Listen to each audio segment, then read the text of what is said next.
Again, I was in Havana by chance. I went there Sunday, the 14th. I arrived for what was announced to be somewhat boring conference on the prospects of any change in the relationship in the next 2 years that Obama is going to be in office. No one had a clue. We had things started on Monday, went through Wednesday, and the first 2 days we were just discussing, arguing, fighting back and forth, and what's the most he can do? Basically, what the agreement was that at best, there will be the release of Alan Gross and the three, and maybe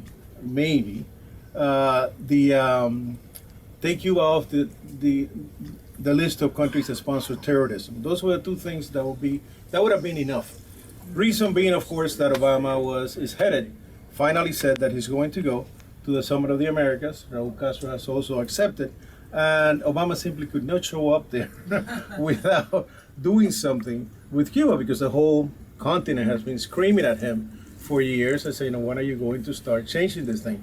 And one of the things that is really, being there to get the news on Wednesday is that now I know that Cubans can really keep a secret, because again, I happened to be moderating the last panel of the conference, which was at 10:30 in the morning on Wednesday.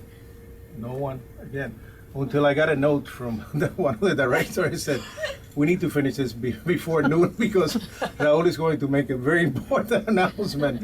And I said, well, I guess it must be, and I told the audience, I guess it must be good news, because bad news between the two of us would probably be war. So, the news is good, great. So we did that, and they brought in, the big TV screens, and we watched the announcement live.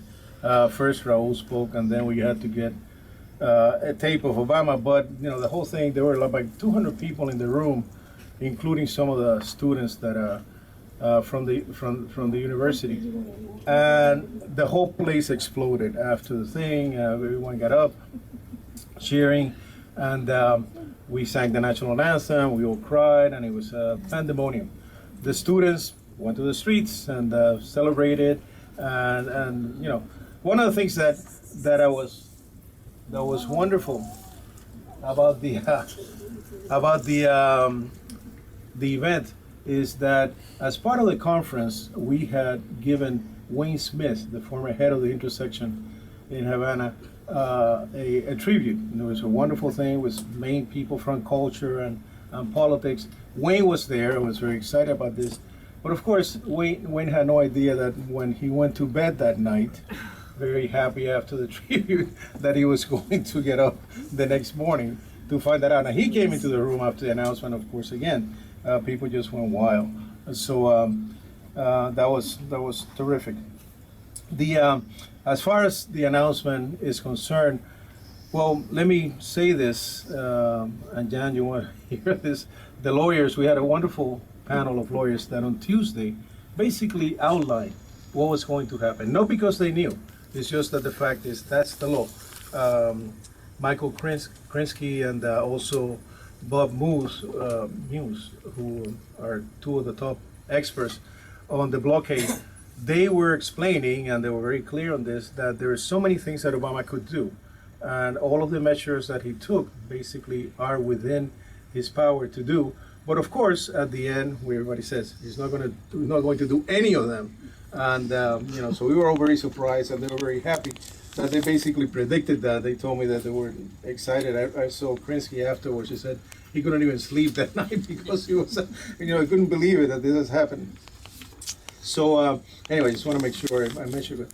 One of the things that it was wonderful to see is the symbolism that was involved in all this. First of all, it was December 17th. December 17th, those of you who are Cuban or know about Cuban religion, Afro-Cuban religion, you know about San Lazaro, or Babalu Aye, as it is called in the deity. He is the patron saint of the disabled people. Actually, his image is on crutches, all bloody. He said dogs that help him leave the schools and so on. And this one, people have a great faith in him. So that was immediately people started making the connections on that. It also happened to fall the 17th of December, is the death of anniversary of the death of Simon Bolivar. So that was also what it did. But the symbolism that I saw that to me was even more powerful than those two is that if you, as you saw on television, Raúl Castro was addressing the Cuban people dressed in full military uniform. And if you look at the wall behind him, there was no image there of Fidel Castro or Che Guevara. It was the Jose Marti, Antonio Maceo, and I think that Máximo Gómez, three of the leaders of the wars of independence, which I think was a very, and I think that that was not by mistake. I think that that was to show that this relationship did not start, this hostility did not begin in 1959. It goes back almost 2 centuries. And so that was, I think Raúl made that very consciously, that this is the way things have been.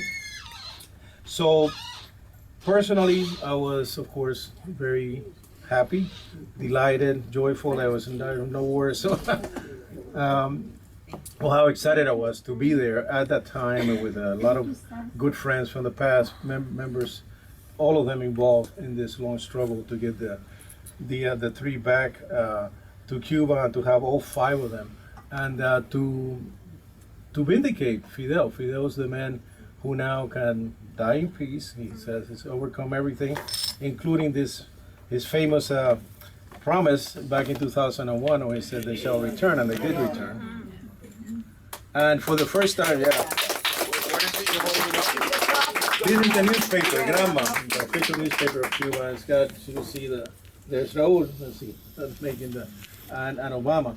So Fidel Castro can now die peacefully.